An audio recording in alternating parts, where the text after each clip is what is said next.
As this year is coming to an end, we start seeing many of the year-in review type articles and opinions.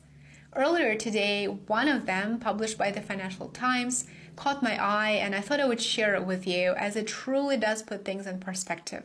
Today, Financial Times published an article titled, "Global Defense Orders Surge as Geopolitical Tensions Mount." I will link this article for you below if you're interested to read more.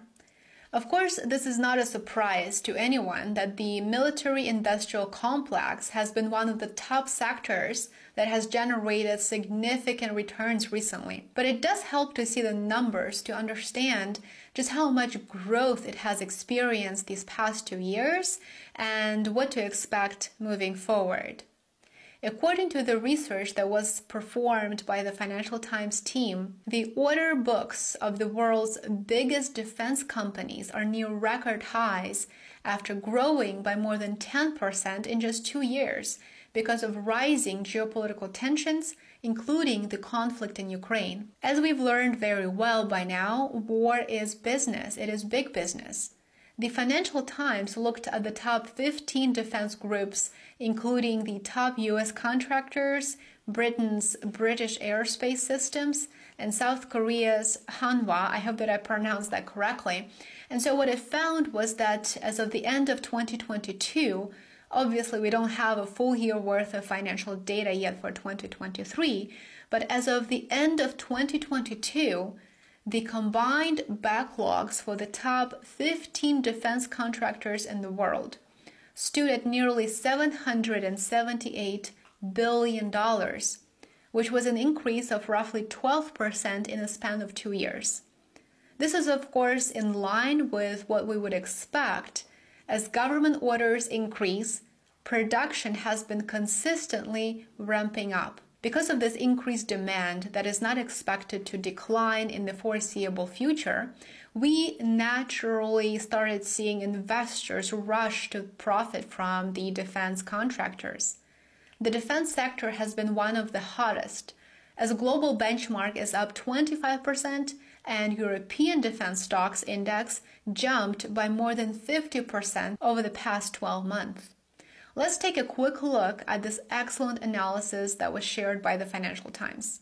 This is a great illustration here with the details of order backlogs for the top 15 defense companies in the entire world through June of this year, the latest data available. And it does a really good job of summing up how the ongoing geopolitical tensions, and particularly the war in Ukraine, has been driving orders for defense companies. Financial Times is showing Lockheed Martin in red, General Dynamics in yellow, and British Aerospace in green, while a group of other companies combined is presented in blue. Among those other defense contractors are Northrop Grumman, Boeing, Germany's Rheinmetall, Airbus, and Leonardo. What's shocking here is that the backlog for the full year in 2022, as you can see, was $777 billion.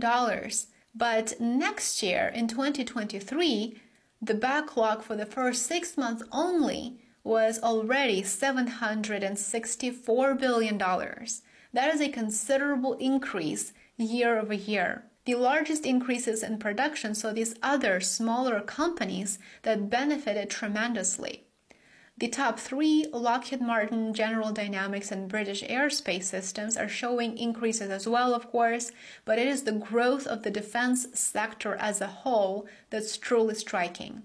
According to the Stockholm International Peace Research Institute, total global military expenditure increased by 3.7% in 2022, and of course it was on track to surpass that number this year. Defense spending in Europe showed its steepest year-on-year increase in at least 30 years, as the EU placed new orders for ammunition and tanks to replenish their older stockpiles that were donated to Ukraine.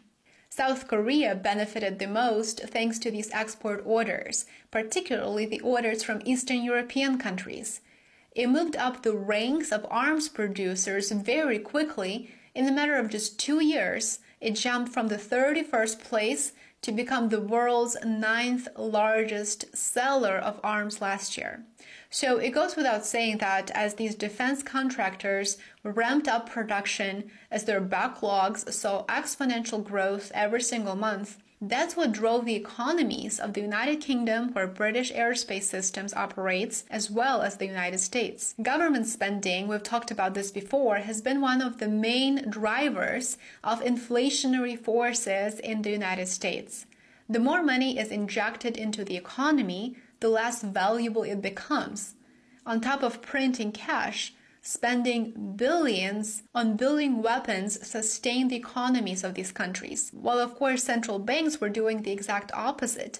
They were fighting the inflation, they were increasing interest rates, and lenders implemented tighter lending standards, which works the opposite direction. Besides South Korea, Germany was one of the biggest winners.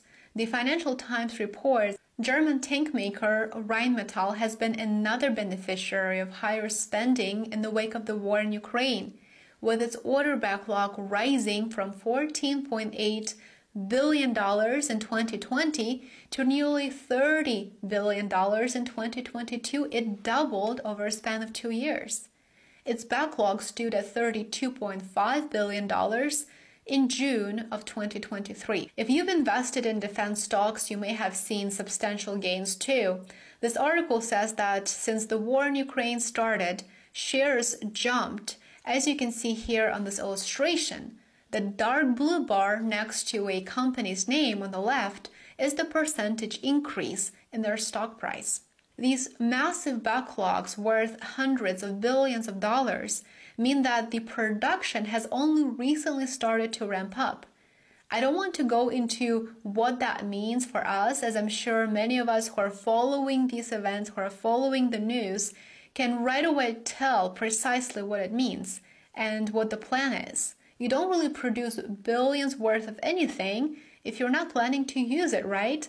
An expert that was interviewed for this article says that the lead times for policy making, for budgeting, and placing orders are extremely long, which is why production is somewhat falling behind. Another reason for massive backlogs are issues with production capacity, with supply chain disruptions, and with labor shortages.